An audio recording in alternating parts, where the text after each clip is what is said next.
www.attableek.com, the reviver of Iman. کہ آج اس کی مدد سے، اس کی توفیق سے تراویح میں قرآن کریم تلاوتاً ختم ہوا. جن حفاظ کرام نے اس کو پڑھا ان کے لیے بھی مبارکبادی ہے، اور ہم سب نے اس قرآن کو سماعاً ختم کیا، سن کر کے ختم کیا. تو ہمارا آج قرآن کریم تلاوتاً اور سماعتاً ختم ہوا. اللہ کا یہ عظیم احسان ہے. اللہ کی توفیق کے بغیر میرے بھائیوں کوئی چیز نہیں ہوتی. اتنی دیر کھڑے رہنا، جبکہ 5-10 منٹ میں انسان تھک جاتا ہے. 11 بجے سے لے کر 12:30 تک 1.5 گھنٹہ کھڑے رہنا، اور وہ بھی صرف کھڑے نہیں رہنا ہے، بلکہ اس میں رکوع ہے، سجود ہے، اس میں تلاوت ہے، پھر اس کو سننا ہے. یہ اللہ کی توفیق کے بغیر نہیں ہو سکتا. اسی رب نے مدد فرمائی. اسی کے ساتھ 20 گھنٹے کا روزہ. ظاہر سی بات ہے کہ شوگر کا مریض 2 گھنٹے بھوکا نہیں رہ سکتا، 4 گھنٹے بھوکا نہیں رہ سکتا. انسان کو عادت ہے سگریٹ اور بیڑی کی، جو ہر 2 گھنٹے کے اوپر سگریٹ اور بیڑی کی طرف جاتا ہے. وہ 20 گھنٹے تک نہ کھانا نہ پینا، کچھ نہیں. یہ بھی اللہ ہی کی مدد ہے. حق تعالی جل شانہ جب اس نے توفیق عطا فرمائی، مدد فرمائی، تو اللہ اسے قبول بھی فرمائے. امید ہے کہ انشاءاللہ تعالی اللہ ضرور قبول کرے گا، اس لیے کہ ٹوٹے ہوئے بندے ہیں، پھوٹے ہوئے کمزور ضعیف ہیں، اور ٹوٹے ضعیفوں کی عبادت کو اللہ قبول کر لیا کرتا ہے. بخاری شریف کی روایت ہے، جو بہت لمبی روایت ہے، اس وقت موقع نہیں ہے اس روایت کی تفسیر میں جانے کا. خالد ابن مخلد بڑے درجے کے تابعی ہے. وہ روایت نقل کرتے ہیں کہ جناب رسول اللہ صلی اللہ علیہ وسلم نے فرمایا، اللہ جل شانہ فرماتے ہیں، حدیث قدسی ہے، اللہ جل شانہ فرماتے ہیں، من عادى لي وليا فقد آذنته بالحرب. جس نے میرے ولی کے ساتھ دشمنی کی، اس کو ستایا، اس کو تڑپایا، اللہ تعالیٰ فرماتے ہیں میری طرف سے اس کے ساتھ اعلان جنگ ہے، میں اس کے ساتھ لڑوں گا. اور حق تعالیٰ جب لڑنے پر آتا ہے تو پتہ بھی نہیں چلتا ہے کہ کیسے پچھاڑ دیا کرتا ہے. یہ نظام خداوندی ہے. میں نے غالباً کسی مجلس میں ایک واقعہ نقل کیا تھا، جس کو امام غزالی نے نقل کیا ہے، کہ ایک صاحب اپنے محبوبہ کے ساتھ چل رہے تھے، اور ایک بڑے میاں گزرے، اور کیچڑ تھا، کیچڑ میں پاؤں پڑا، اور کچھ چھینٹ اس محبوبہ پر اڑی، اور محبوبہ نے اپنے یار کو کہا کہ دیکھو نا، اس نے میرے کپڑے خراب کر دیے، اس بدھے کو کچھ کہتے نہیں ہو. اور یار نے محبوبہ کی بات میں آ کر کے ایک تھپڑ رسید کیا.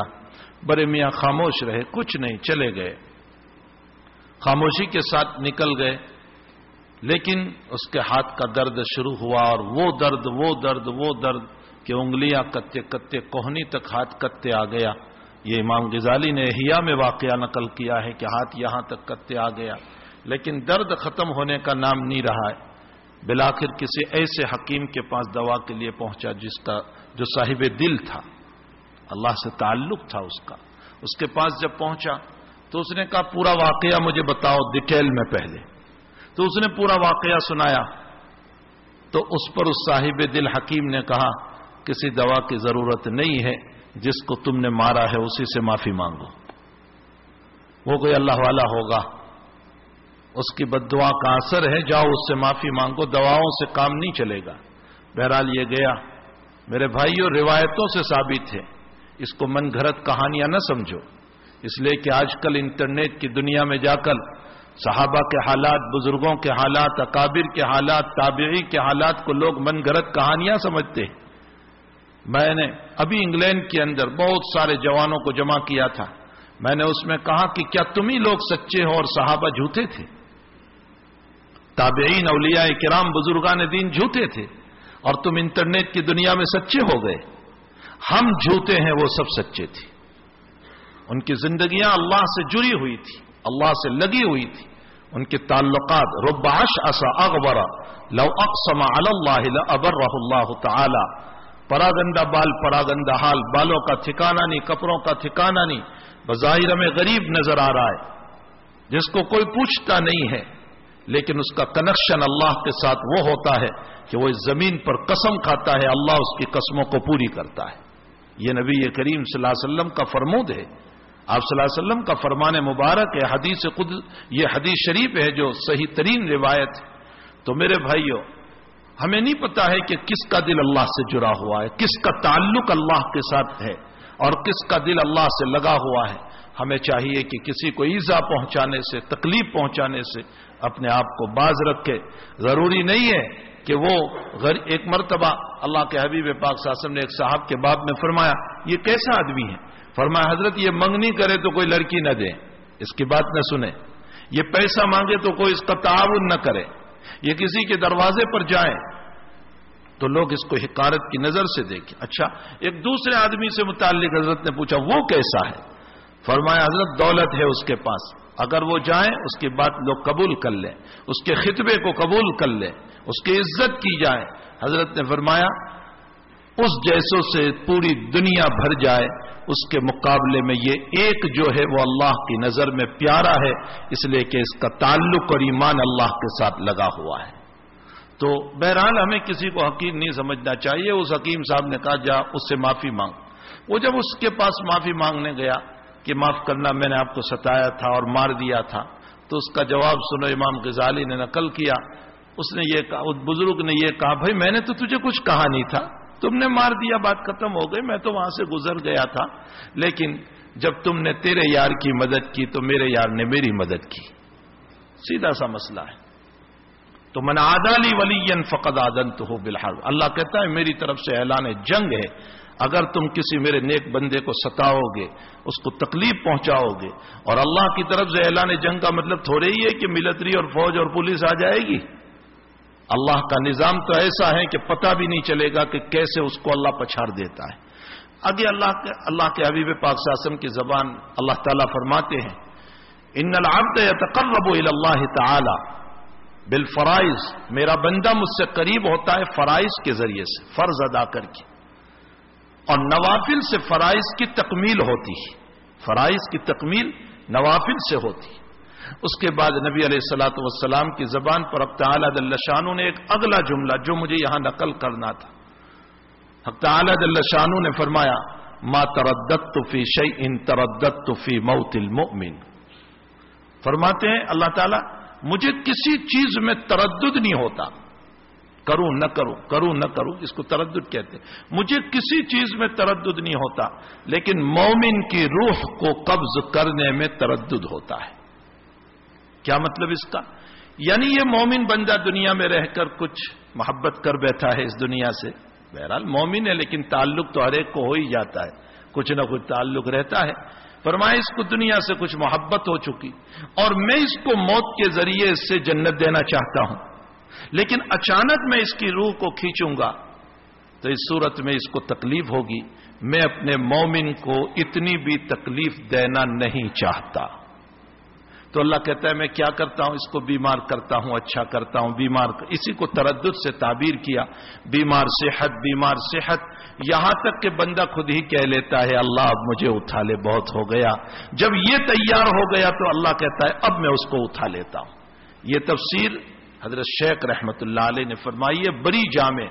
اسی روایت میں ایک جملہ جو آیا، فرمایا میرا بندہ مجھ سے ایک بالش چلتا ہے، میں ایک ہاتھ چلتا ہوں، وہ ایک ہاتھ آتا ہے میں دو ہاتھ آ جاتا ہوں، وہ چل کر آتا ہے میں دوڑ کر جاتا ہوں۔ اس کی تفسیر میں حضرت شیخ رحمت اللہ علیہ نے لکھا ہے شرح البخاری میں، حضرت فرماتے ہیں کہ اس روایت کا مطلب کہ میں دوڑ کر آ جاتا ہوں اور ایک ہاتھ آ جاتا ہوں اور دو ہاتھ، فرمایا اللہ کے آنے کا کیا مطلب ہے؟ اس کا علم تو ہر جگہ ہے، پھر آنے کا مطلب کیا؟ اللہ یہ کہنا چاہتے ہیں کہ میرے بندے میں جانتا ہوں کہ تو میری شان کے مطابق عبادت نہیں کر سکتا۔ کوئی غوث، قطب، ابدال، ولی کوئی دعویٰ نہیں کر سکتا ہے کہ میں نے اللہ کی شان کے مطابق عبادت کی۔ ارے چھوڑو ابدال غوث، تو اللہ کا نبی کہہ رہا ہے لا احصی ثناء علیک، انت کما اثنیت علی نفسک، اے اللہ میں بھی تیری تعریف نہیں کر سکتا ہوں، تو ہی ہے۔ جب نبی علیہ السلام یہ فرما دے تو پھر ولی غوث قطب ابدال کہاں کے، اور جب ولی غوث قطب شان خداوندی پر، تو ہم میں سے کوئی تو دعویٰ کر ہی نہیں سکتا کہ ہم نے شان خداوندی پر عبادت کی۔ لیکن اللہ کہتا ہے میرے بندے تو کھڑا ہو جا میرے لیے، روزوں میں، نماز میں، عبادت، تو کھڑا تو ہو جا۔ جب تو کھڑا ہوتا ہے تو پھر اس کے بعد میں اپنی رحمت کو لے کر تیری طرف دوڑ پڑتا ہوں اور عبادت میں ہونے والے قصوروں کو معاف کر دیتا ہوں۔ یہ ہے اس حدیث شریف کا مطلب۔ تو اللہ کی عنایتیں ہیں، ورنہ ہم میں سے کون ہے جس نے اللہ کی شان کے مطابق تراویح پڑھی یا اللہ کی شان کے مطابق روزہ رکھا؟ کوئی دعویٰ نہیں کر سکتا۔ اللہ کا فضل ہے، کرم ہے کہ اس مالک نے ہم کو جو توتی فوتی عبادت کی توفیق عطا فرمائی، وہ اپنے کرم سے اسے قبول بھی فرما لے۔ اسی کے ساتھ ساتھ جو بچوں نے قرآن سنایا یہ مبارکبادی کے قابل ہیں۔ یہ عظیم الشان کتاب ہے جس کی ابتدا دنیا میں اترنے کی اسی مہینے میں ہوئی۔ انا انزلناہ فی لیلۃ القدر، ہم نے لیلۃ القدر میں قرآن کریم کو نازل کیا۔ اور پھر نبی کریم صلی اللہ علیہ وسلم کا رمضان المبارک میں دور کرنا، اللہ کے نبی جبریل کو سناتے تھے، جبریل اللہ کے نبی کو سناتے تھے۔ اور جس سال حضرت کا انتقال ہوا اس مرتبہ 2 مرتبہ حضرت نے سنایا اور 2 مرتبہ جبریل نے سنایا۔ وہ کتنی مقدس مجلس ہوگی جس میں حضرت سنا رہے ہوں گے، اور وہ کتنی مقدس مجلس ہوگی جس میں جبریل امین سنا رہے ہوں، کتنی پاکیزہ مجلس ہوگی، اسی کی نقالی ہم کر رہے ہیں۔ یہ جو رمضان میں حفاظ دور سناتے یہ اسی کی نقالی ہے جناب رسول اللہ صلی اللہ تعالی علیہ وسلم کی۔ حق تعالی جل شانہ ہم تمام کو تا دم حیات آخری لمحوں تک قرآن سے جڑے رہنے کی توفیق عطا فرمائے۔ قرآن ہماری ہدایت کے لیے اترا ہے، ہماری رہنمائی کے لیے اترا ہے، ہمیں صحیح راستہ بتانے کے لیے اترا ہے، اور قرآن جو ہے ہمیں اللہ سے ملانے کے لیے اترا ہے تاکہ اللہ سے ہمارا تعلق جڑ جائے۔ اس لیے قرآن گویا قرآن ایک واسطہ ہے بندہ اور اللہ کے درمیان۔ اس قرآن کے ذریعے سے ایک بندہ اپنے رب کو مل جاتا ہے۔ ظاہر سی بات ہے کہ اس قرآن کو سمجھنا ہمارے لیے بہت ضروری ہے۔ قرآن کریم کو سمجھا جائے اور سمجھ کر کے اس پر، ایک تو یہ ہے کہ ہم سن رہے ہیں، یہ بھی بہت اونچی عبادت ہے، بہت کوئی معمولی عبادت نہیں، یہ بہت اونچی عبادت ہے۔ لیکن ایک انسان جب سمجھتا ہو اور پھر سمجھ کر کے اس کے بعد جب نماز میں قرآن پڑھا جا رہا ہے تو بڑا مزہ آتا ہے، آنکھوں سے آنسو بہتے ہیں، دل اس کی طرف مائل ہوتا ہے کہ میرا اللہ مجھ کو کیا کہہ رہا ہے، کیا مخاطب کر کے مجھے بیان کر رہا ہے۔ میں نے غالباً کسی مجلس میں کہا تھا کہ پوری تورات میں 1 مرتبہ یا بنی اسرائیل کہہ دیا اللہ نے نام لے کر، تو اس پر تو بنی اسرائیل کو اتنا غرور آ گیا کہ نحن ابناء اللہ واحباہ، ہم اللہ کے بیٹے اور اللہ کے محبوب ہے، یہ کہہ دیا۔ اور قرآن نے 88 مرتبہ مومنوں کو یا ایھا الذین آمنو کے پیارے القاب سے خطاب، پیارے لقب سے خطاب فرمایا، لیکن 1 مرتبہ بھی ہمیں وجد نہیں آیا کہ میرا اللہ کتنے پیار سے ہم کو یا ایھا الذین آمنو، اے ایمان والو، کتنے پیار سے ہم کو کہہ رہا ہے۔ تو قرآن سے شغف رکھو، تعلق رکھو، صرف رمضان ہی میں تلاوت نہ ہو، رمضان کے بعد بھی اپنی تلاوت کا معمول ہونا چاہیے۔ روزانہ آدھا پارہ پڑھو، 2 مہینے میں قرآن پورا ہوگا، 1 پارہ پڑھو، 1 مہینے میں قرآن پورا ہو جائے گا، لیکن صرف رمضان ہی کا معمول نہ ہو، رمضان کے بعد بھی ہمارا قرآن کی تلاوت جاری رہنا چاہیے، ہماری نمازیں جاری رہنی چاہیے، ہماری عبادت جاری رہنی چاہیے، مسجدوں سے ہم جڑے رہنے چاہیے۔ یہ نہیں کہ 27 ہے تو سب بھر گئے اور اس کے بعد جو ہے چھٹی ہو گئی۔ بھائی اولاً تو بات یہ ہے کہ 27 کی شب قدر تعین کے ساتھ تو ہے نہیں، جناب رسول اللہ صلی اللہ علیہ وسلم نے تو آخری عشرے میں شب قدر بتائی، 21 بھی ہو سکتی ہے، 23 بھی ہو سکتی ہے، 25 بھی ہو سکتی ہے، 27 بھی ہو سکتی ہے، 29 بھی ہو سکتی ہے، اس میں سے ہر دن ہو سکتا ہے۔ اگرچہ بعض اکابر نے 27 کا کہا، اس لیے کہ حضور کے زمانے میں 1 مرتبہ 27 کو ہوئی تھی، اور عبداللہ ابن مسعود رضی اللہ تعالیٰ عنہ کی رائے، عبداللہ ابن عباس کی رائے یہ ہے کہ 27 ہی کو ہوتی ہے، لیکن یہ ان کی اپنی رائے ہے۔ انہوں نے جو قرآن کریم کی آیت سے استدلال کیا ہے، انا انزلناہ فی لیلۃ القدر وما ادراک ما لیلۃ القدر لیلۃ القدر خیر من الف شہر، یا 27 کا عدد نکال کر انہوں نے استدلال کیا ہے، لیکن روایتوں سے یہ معلوم ہوتا ہے کہ ضروری نہیں ہے کہ 27 ہی کو ہو، تو ہم رمضان کے بعد بھی مسجدوں سے جڑے رہے، اور رمضان میں ہم نے ایک خاص عبادت کی، اللہ کے راستے میں مال خرچ کرنے کی۔ بہت بڑی عبادت ہے، بہت بڑی عبادت ہے، جن کو اللہ نے اپنی زکوٰۃ، اپنے صدقات، اپنے عطیات کو نکالنے کی توفیق عطا فرمائی۔ کوئی معمولی چیز نہیں ہے۔ انسان حریص ہے، لالچی ہے مال کا، یہ سوچتا ہے میں مال نکالوں گا غریب بن جاؤں گا۔ وَأُحْضِرَتِ الْأَنفُسُ الشُّحَّ، انسان کی طبیعت میں بخیلی ہے، یہ چاہتا ہے جان مانگو تو میں دینے کے لیے تیار ہوں، باقی مال نہیں دوں گا۔ جو اتنا حریص ہو مال کا، اس نے اللہ کے حکم پر زکوٰۃ، صدقات، عطیات للہ نکالا۔ بہت بڑی چیز ہے، اللہ مالی عبادت کو بھی قبول فرمائے۔ اب جہاں ہمارے بچے پڑھ رہے ہیں یا ہر سال قریباً حضرت نے بتایا کہ 20 سے 25 بچے حافظ قرآن ہوتے ہیں۔ کتنے؟ 20 سے 25 بچے تو حافظ قرآن ہو رہے ہیں۔ کتنی بچیاں عالمہ بن رہی ہے، کتنے بچے عالم بن رہے ہیں۔ جو عالم بن کر کے نکل رہے ہیں، عالمہ بن کر کے نکل رہی ہے، جو بچیاں عالمہ بن کر کے نکل رہی ہے، نہ معلوم کتنی سوسائٹی ان کے ذریعے سے بنے گی، کتنا معاشرہ ان کے ذریعے سے بنے گا۔ ایک بچی کا بننا ایک سوسائٹی کا بننا ہے، ایک معاشرے کا بننا ہے، اور ایک بچی کا بگڑنا ایک معاشرے کا بگڑنا ہے، ایک سوسائٹی کا بگڑنا ہے۔ ایک لڑکا بنتا ہے 10 لڑکوں کو بناتا ہے، اور ایک لڑکا بگڑتا ہے 10 لڑکوں کو بگاڑ دیتا ہے۔ ہر سال 20 سے 25 حافظ قرآن ہو رہے ہیں۔ یہ گویا کہ یہ مدرسہ تمہیں ایک تحفہ پیش کر رہا ہے، تمہیں ایک تحفہ دے رہا ہے، اتنے حفاظ کا، اتنے علماء کا، اتنی عالمات کا تمہیں ایک تحفہ دے رہا ہے۔ تو یہ تو ابھی کے بچے یہاں تعلیم لے رہے ہیں، ابھی کے بچے حافظ قرآن بن رہے ہیں، ابھی کے بچے عالم دین بن رہے ہیں، ابھی کی بچی عالمات بن رہی ہے۔ بلکہ مجھے تو ایک بچی، کسی والی نے مجھے بتایا کہ میری بچی حافظہ بن رہی ہے اور 27 پارے حافظ ہو گئے۔ ماشاء اللہ تعالیٰ، ایک بچی حافظ قرآن بن رہی ہے اور 27 پارے حافظ قرآن ہو گئے۔ میں نے کہا اللہ کرے کہ اس کے 3 پارے بھی پورے ہو جائیں اور وہ جید حافظہ بن جائیں، اللہ اس کے سینے میں دین کو جما دے، قرآن کو جما دے۔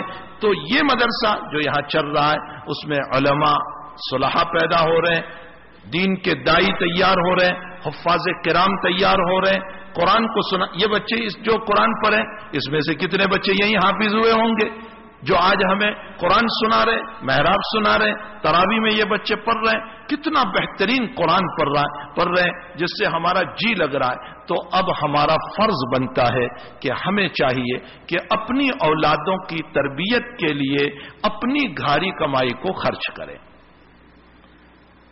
دیکھو، 1-2 بات میں مختصر عرض کر دوں۔ حضرت یعقوب علیہ السلام کے سلسلے میں تفسیر محایمی میں علامہ محایمی رحمت اللہ علیہ نے ایک اسرائیلی روایت سے نقل کیا ہے کہ جس وقت یوسف علیہ السلام کو نبوت ملی اور بادشاہ بن گئے، اور اس کے بعد آپ نے اپنا قمیص بھیجا اور یعقوب علیہ السلام کو بینائی آئی، اور باپ بیٹے جب دونوں مل گئے، جمع ہو گئے، تو باپ بھی نبی ہے، بیٹا بھی نبی ہے، یعقوب علیہ السلام بھی نبی ہے، یوسف علیہ السلام بھی نبی ہے، لیکن یعقوب کو نہیں پتا کہ نبوت مل چکی ہے۔ یعقوب علیہ السلام کو تو پتا ہی نہیں تھا کہ نبوت مل چکی ہے۔ بہرحال باپ بیٹے جب جمع ہوئے تو ایک مرتبہ یوسف علیہ السلام نے سوال کیا، ابا جی آپ میرے لیے اتنا روئے کہ آپ نابینا ہو گئے۔ اولاد تو دنیا کہی گئی ہے، انما اموالکم و اولادکم فتنہ، تمہاری اولاد اور تمہارا مال جو ہے باعث آزمائش ہے، اس کے ذریعے سے تمہارا امتحان ہوتا ہے۔ تو فرمایا تم میرے لیے ایک دنیا تھی اولاد، تو تم میرے لیے اتنا روئے کہ تمہاری بینائی چلی گئی۔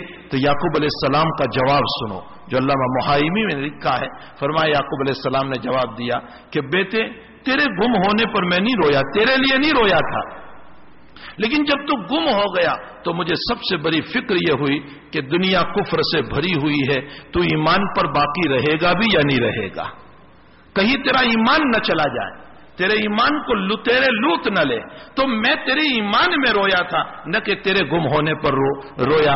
میرے بھائیوں، یہ اپنی اولاد کی تربیت، اسی لیے قرآن کریم میں حضرت یعقوب علیہ السلام کے واقعے کو نقل کرتے ہوئے پہلے ہی پارے میں ام کنتم شہداء اذ حضر یعقوب الموت اذ قال لبنیہ ما تعبدون من بعدی حضرت یعقوب علیہ السلام عالم سکرات میں، لاسٹ بیماری میں، جس بیماری میں دنیا سے اب جانے والے ہیں، آپ کے سارے بیٹے آپ کے قریب کھڑے ہیں، اس میں ایک تو نبی ہے یوسف علیہ الصلوۃ والسلام، باقی بچے اولیاء اللہ ہے، متفق علیہ فیصلہ ہے، جو مسئلہ ہوا تھا وہ پہلے کا ہے، باقی اولیاء اللہ ہے۔ ان اولیاءوں کو، اس نبی کو، یوسف علیہ السلام کو حضرت یعقوب بستر میں بیٹھے بیٹھے پوچھ رہے ہیں، بتاؤ میرے بچوں، ما تعبدون من بعدی، تم میرے بعد کس کی عبادت کرو گے؟ تم میرے بعد کس کی عبادت کرو گے؟ یہ نہیں فرمایا میرے مرنے کے بعد جائیداد کیسے تقسیم کرو گے، میراث کیسے تقسیم کرو گے، پیسے کیسے تقسیم کرو گے، مکان کیسے تقسیم کرو گے، وہ کھیت کیسے، ان میں سے کوئی بات نہیں فرمائی۔ ارشاد فرمایا ما تعبدون من بعدی، تم میرے بعد عبادت اور ایمان کی فکر تھی اپنی اولاد کی، تو فرمایا نعبد الہک و الہ آبائک ابراہیم و اسماعیل و اسحاق الہ واحدا ونحن لہ مسلمون۔ سارے بچوں نے جواب دیا، حالانکہ ان بچوں کے باپ میں یہ شبہ بھی نہیں ہو سکتا تھا کہ یہ کبھی کفر، تو بہت دور کی بات، شک بھی نہیں ہو سکتا تھا کہ کوئی کفر کا کوئی کام کر لے، لیکن پھر بھی باپ کو فکر ہے اپنی اولاد کی۔ فرمایا ابا جی آپ اطمینان سے دنیا سے تشریف لے جائیں، ہم اس اللہ کی عبادت کریں گے جس کی آپ نے کی، جس کے آپ کے والد صاحب اسحاق نے کی، جس کے آپ کے چچا اسماعیل نے کی، جس کے آپ کے دادا ابراہیم نے کی۔ ہم اس اللہ سے ہٹنے والے نہیں ہیں۔ معلوم ہوتا ہے ہر والی کو، ہر باپ کو، ہر ماں کو اپنی اولاد کی فکر ہونا چاہیے، اور خصوصاً اس ماحول میں جہاں عریانیت ہو، باطل کی دعوتیں ہو اور گندی دعوتیں چل رہے ہو، ایمان کو مٹانے کی تدبیریں کی جا رہی ہو، جہاں فیشن کے ذریعے سے، پیسوں کے ذریعے سے اور دنیا کی زیب و زینت کے ذریعے سے ہمارے بچوں کو ایمان سے دور کر کے ان کے کپڑے اتار کر ان کو بے حیا بنانے کی جہاں کوششیں کی جا رہی ہو، ان جگہوں پر تو اولیاء کا اور فرض بنتا ہے کہ اپنی اولاد کی حفاظت کرے، اس لیے کہ میں اور آپ ہم قبر میں ہوں گے، کیا معلوم ہماری اولاد کسی اور کے ہاتھ میں چلی جائیں اور ہماری اولاد کا بگڑنا ہماری آخرت کے بگڑنے کا ذریعہ نہ ہو جائے۔ ایک بہت بڑا مسئلہ ہے میرے بھائیو۔ ٹھیک ہے یہاں دنیا خوب مل رہی ہے، خوب آپ کو پیسے بھی مل رہے ہیں، سب کچھ مل رہا ہے، لیکن جہاں دنیا کی ساری چیزیں مل رہی ہے، آپ دل سے بتاؤ کہ یہ ماحول گندا ہے یا نہیں، یہ عریانیت کا ماحول ہے یا نہیں، یہ کپڑے اترے ہوئے کا ماحول ہے یا نہیں۔ جہاں دیکھو بے حیائی ہے، تو اس بے حیائی کے ماحول میں کیا ہم اپنی اولادوں کی نگرانی نہیں کریں گے؟ ان کی حفاظت ہر باپ کی ذمہ داری بنتی ہے کہ اپنے بچے کو ایمان پر قائم دائم رکھے، نبی کی سنت پر باقی رکھے۔ ہر ماں کی ذمہ داری بنتی ہے کہ اپنے بچوں کو دین اور ایمان پر، اللہ کی توحید پر، رسول کی رسالت کے اقرار پر، آپ کی سنتوں پر قائم دائم رکھے۔ یہ ماں باپ کی ذمہ داری ہے، لیکن باپ صبح سے بیچارہ کمانے نکل رہا ہے، شام کو آ رہا ہے، ماں اپنے کام میں لگی ہوئی ہے، اس کو فرصت نہیں، تو اب اس ذمہ داری کو یہ علماء نبھا رہے ہیں۔ تمہارے اولاد کی ذمہ داری یہ علماء نبھا رہے ہیں، یہ ان کے پیچھے دوڑ رہے ہیں، یہ ان کو پڑھانے کی کوشش کر رہے ہیں، یہ راتوں میں اٹھ کر رو رہے ہیں اللہ امت کی اولاد کو ہدایت دے۔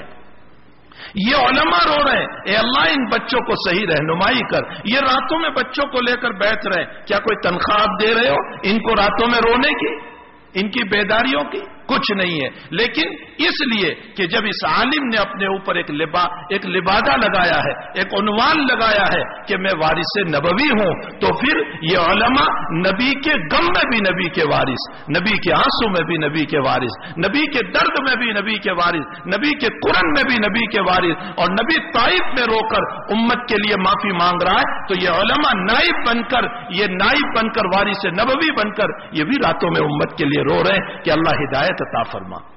اور اس کے لیے اس مدرسے کا قیام اور دیگر مدارس کا قیام وجود میں آیا تاکہ یہاں بچوں کی حفاظت کی جائے۔ تو آپ کی ذمہ داری یہ علماء ادا کر رہے ہیں، اور جب علماء ادا کر رہے ہیں تو ہمیں پہلے تو ان کا شکریہ ادا کرنا چاہیے کہ بھئی یہ جو علماء یہاں پڑھا رہے ہیں ہم ان کے شکر گزار ہیں کہ جو ذمہ داری میری تھی، جو فرض منصبی میرا تھا، فرض منصبی یاد رکھو، سنت ونت نہیں، فرض ہے اپنی اولاد کی تربیت، وہ فرض منصبی یہ لوگ نبھا رہے۔ اولاً تو یہ شکر گزار ہے، اور پھر اس کے ساتھ جو ضرورت ہو ان ضرورتوں کو پورا کرنا چاہیے. ان ضرورتوں میں درسگاہوں کی ضرورت پڑتی ہے, کتابوں کی ضرورت پڑتی ہے.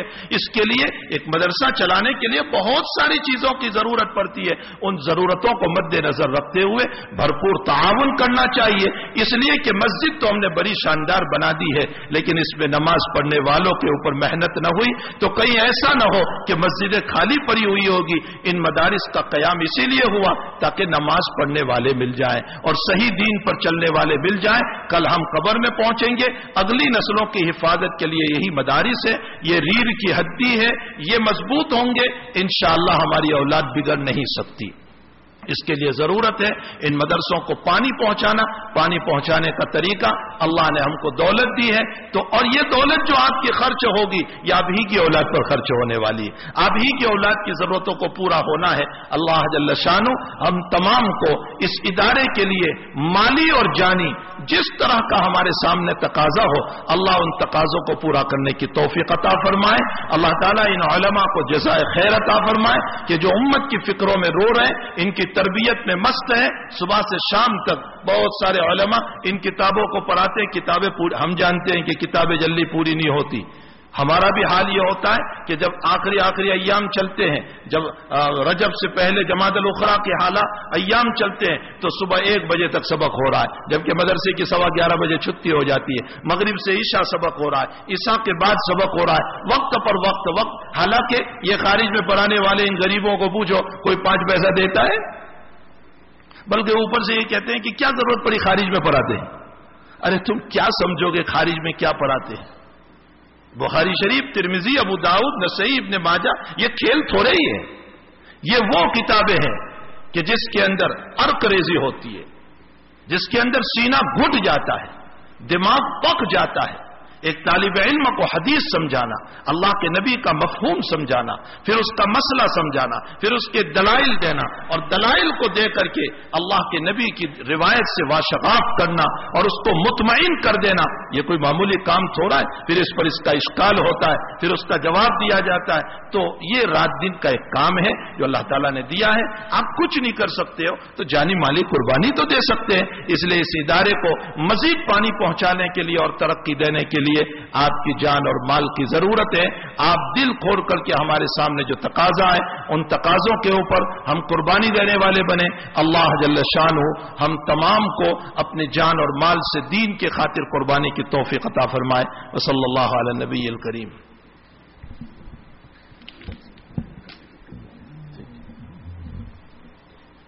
www.attableek.com, the reviver of